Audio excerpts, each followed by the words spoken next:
ઝુંપડપટ્ટીની બહેન બંગલાના દાદરા ચડી જાય અને હાથમાં વાટકો, અને વાટકો જોઈને કે બેન ઘરે ખાંડ નથી, થોડી ખાંડ મળશે? તમે વિચાર કરો, જેના ઘરે ખાંડ ઘટતી હોય એને ઘરે બધું ઘટતું હોય. એટલે તરત જ ઓલી ખાનદાન બાઈ હતી અંદર ગઈ અને ખાંડનો વાટકો ભરીને ગરીબ મહિલાને આપી. પછી એને ઊંઘ ન આવે. દાતાર માણસ કોને કહેવાય? જેને કેવું ન પડે હો એ ભાઈ તમે આ કામની અંદર કંઈક લખાવજો, એવું કેવું ન પડે. દાતારી ફાટી નીકળે. દિલ વાળો માણસ અંદરથી ફાટી જાય, એનાથી રહેવાય નહીં. એને કઈ રિક્વેસ્ટ ન કરવી પડે, કારણ કે દિલ છે એની પાસે. પછી એનું ઊંઘ ન આવે, કારણ કે જેની ઘરે ખાંડ ઘટે એની ઘરે ઘણું બધું ઘટતું હોય. આ ફીલ કરે, દિલ છે ફીલ કરે. પછી ઊંઘ ન આવે. એને એમ થયું કાલ પાછું કંઈક માગવા આવશે, કાલ પાછું કંઈક માગવા આવશે, કંઈક. પણ પેલી ગરીબ બાઈ માગવાનો હોય. પછી તો સાહેબ રહેવાનું નહીં. મુંબઈની બજારમાં આવી કરોડપતિની મહિલા નીકળી ગરીબ બેનને ગોતવા માટે. ક્યાં ગઈ? ડગલા માંડે છે, ઝુંપડપટ્ટીની અંદર ઘૂસે છે. ગરીબ બેન રાજી થઈ જાય છે, બેન તમે. પણ મહત્વની વસ્તુ, મુદ્દાની વસ્તુ, એ કરોડપતિ બાઈની હાથમાં એક વાટકો હતો. અને વાટકો જઈ અને ગરીબ મહિલા હતી એને એમ કીધું કે બેન તારી ઘરે મીઠું છે? કે આ છે ને. તો એક વાટકો ભરી દે ને, મારા ઘરે નથી. સાહેબ પ્રસંગ જોજો તમે.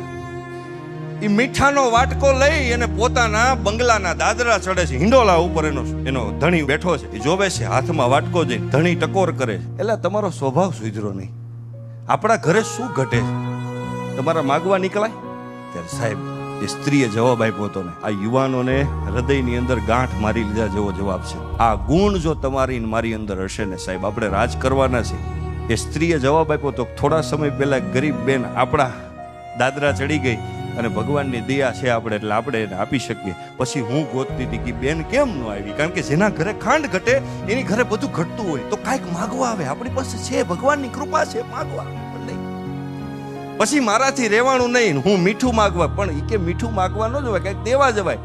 એ કે હું મીઠું એના ઘરે એટલા માટે માગવા ગઈ કે એને ફરી આપણા ઘરે કંઈક માગવા આવવું હોય ને તો એના પગ ભારે ન થાય ને એને સંકોચ ન થવો જોઈએ. ભલા માણસ, એક દાતાર માણસ પોતાની દાતારી દાખવા માટે પોતે ભિખારી બની જાય છે, એને શરમ નથી આવતી, અને દાતારી કહેવાય.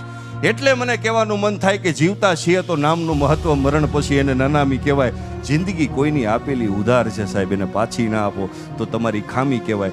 રડતા રડતા એવાતા જિંદગીમાં હસતા જાઓ તો વાત જામી કહેવાય. બાકી તો ઘણા જીવે છે ને ઘણા મરે છે, ઘણા જીવે છે ને ઘણા મરે છે. એ બધી ગુલામી કહેવાય. આવા સમાજ માટે ક્યાંક શહીદ થાવ ને એનું નામ સલામી કહેવાય. ભલામણ કોક આવ્યા અને કોક ગયા, અને વચ્ચે કંઈક જે કરતા ગયા એને જગત યાદ કરે છે. પણ આ થાતું શું કામ નથી ખબર? શું કામ નથી થતું ખબર? આપણને એવો ફાંકો છે કે આપણે 500 વર્ષ જીવવાના છે. એ ફાંકો કોરોનામાં કાઢ નાખ્યો કુદરતે, તોય હજી ભેગું નથી થતું. એટલે છેલ્લી 2 લાઈનમાં દિવેશભાઈ મારી કવિતા છે કે કેટલાય ગયા ને કેટલાય આવીને આમ જ ફરે, કે કેટલાય ગયા ને કેટલાય આવીને આમ જ ફરે છે. પેઢીયું બળીને રાખ થઈ ગઈ તોય બધાય આમ જ ફરે છે. માલિક નથી તોય માલિકીના પુરાવા લઈને ફરે છે.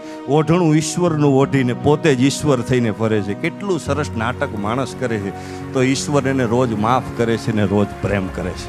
રોજ માફ કરે છે ને રોજ પ્રેમ.